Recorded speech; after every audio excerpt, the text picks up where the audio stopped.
I want to address a specific type of bondage that has nothing to do with the physical, nothing. So it doesn't make sense to address it in the physical. Um, let me share something about me. Right now, I physically look better than I have in quite some time. It is because I have released myself from pressures of life. I'm talking about a very specific pressure.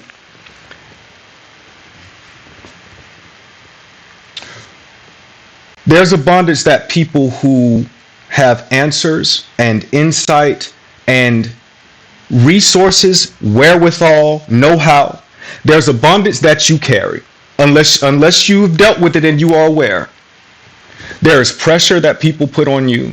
There are expectations that people put on you. They say you are my this, you are my that. All of that has to go. All of it. There are people who vent to you.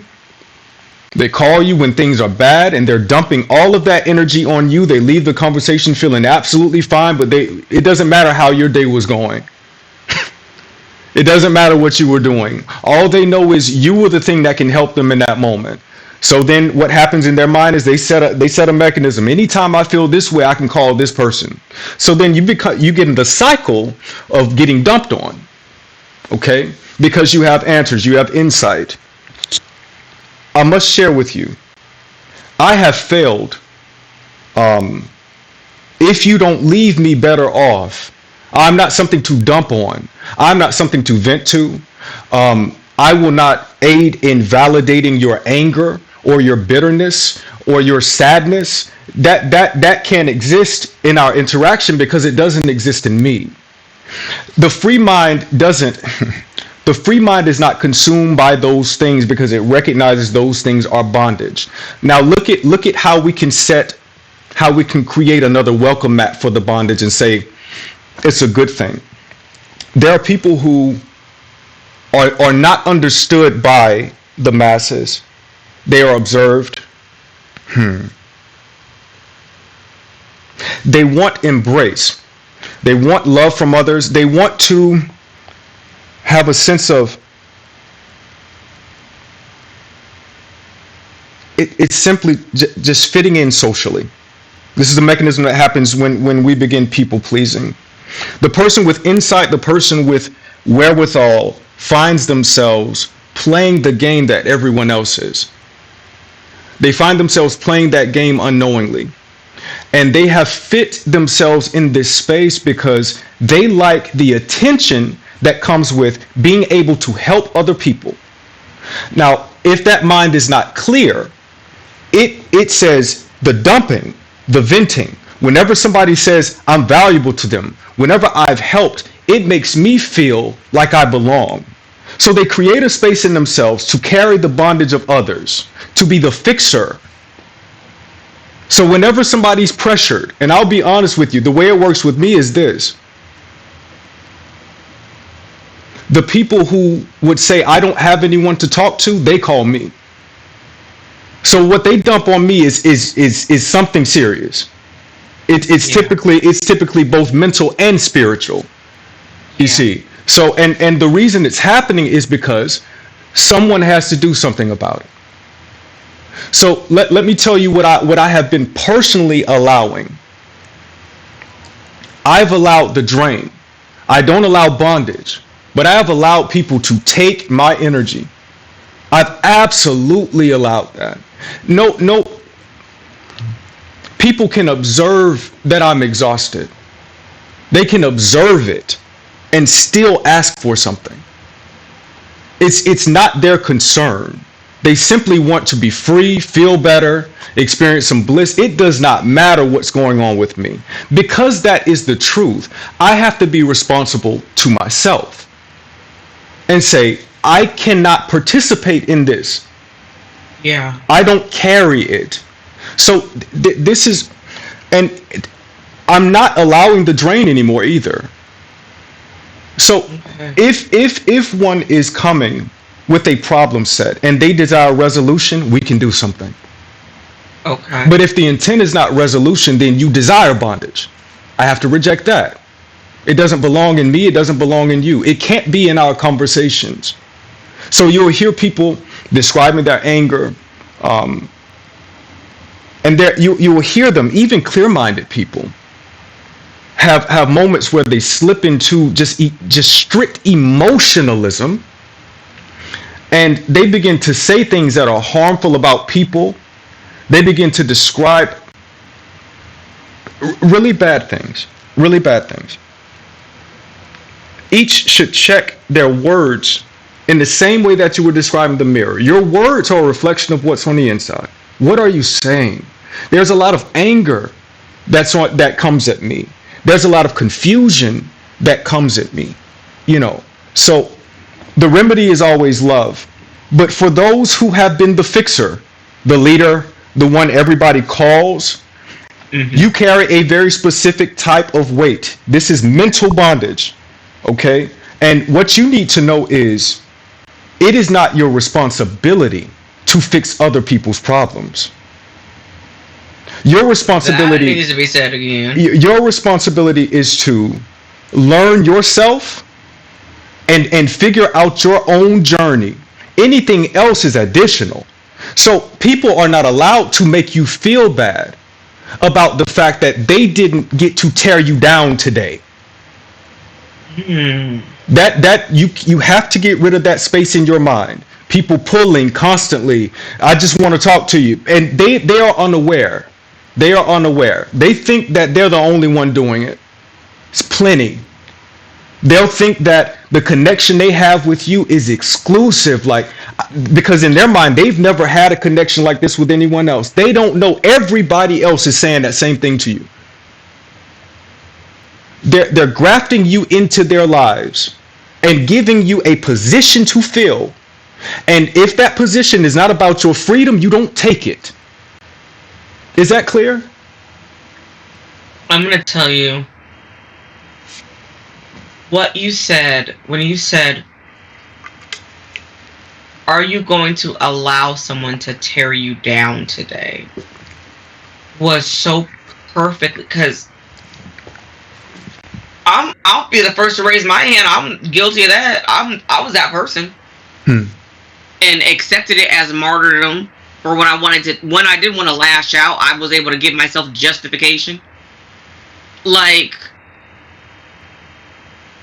but to say it to someone that way, like, there's only accountability there. Because just like you said, you're either going to move on or you're going to choose the bondage. Yeah. And if that's what you're going to do, then, I mean, don't complain. Don't feel martyrdom. Don't bring it up again. Like, you suffer through it, and then you are the only one who gets to be miserable. Wow. No one thinks about it that way. Yeah. No, you're very clear. Saying it that way is so perfect. Like, that's how it needs to, like, the whole, oh, you can't be there for everybody, and you gotta have time for yourself. Like, those don't work. Not at all. You can't tell someone who's not used to taking time, who does not take time for themselves, to just turn around and do it. You're not giving them reason to. Right now, their reason for living is for everyone else. Wow. Yes. There's not an understanding that you have to live for you too. It's just not there. That connection is unplugged. Can we discuss the reason why? Yeah. This is something that every soul has to endure coming here, and the objective is to recognize this activity working and escape it.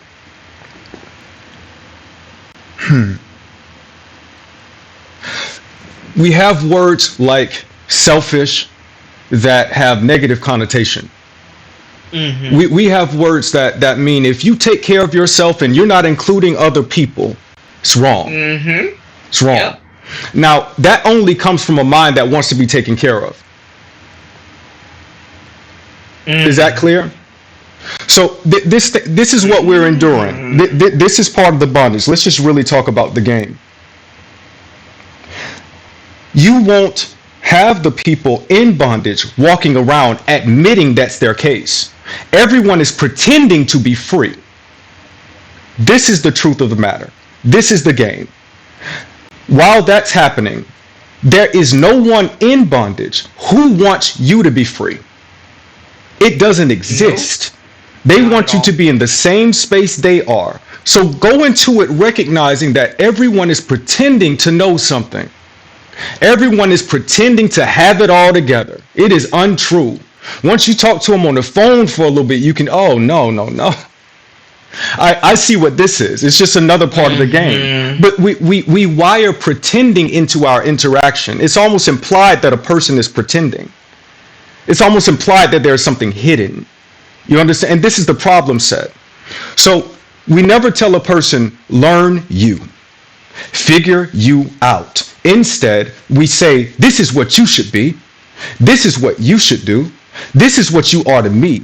It is all self-centered. We never want that person to figure it out. And there's a really deep reason why. Because society does not want the individual to be free. They don't. I don't care who says they love you. If they ain't free, they don't want you to be free. And anyone that is limiting you and labeling you and pushing you in directions that have nothing to do with your purpose is a part of bondage. Whether they know it or not, these people can say they love you, but they are pushing you in directions that have nothing to do with purpose. Here's the truth. You have a design, you have a mission set here. That's between you and God. You don't let people into that. Because once you let somebody know what you can do, your gifts, they want to take. They want to pull and bring it into whatever arena they're interested in at the moment.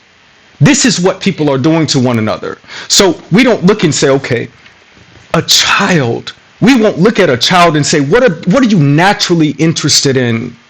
What are your natural proclivities? Oh my God, you're already good at this naturally. What are you drawn to? Instead, we say, what have I seen before? Then where can I put them? We don't allow this freedom. We don't allow this freedom. So, and look at how it continues. The people who were never taught to learn themselves, who were never taught that love is freedom, not possession. These people who are incomplete in mind get married. And they're trying to figure that thing out together with another. But it's a process of the individual. Yet, nobody has told you to do this. Because everybody wants a piece of you. They want something from you. It's not honest. They won't say that. In fact, the game is to present it as though they're giving something to you. They want you to value their friendship. They want to make you feel like you can't do without them. It's untrue. It's absolutely untrue. But this is what we're doing.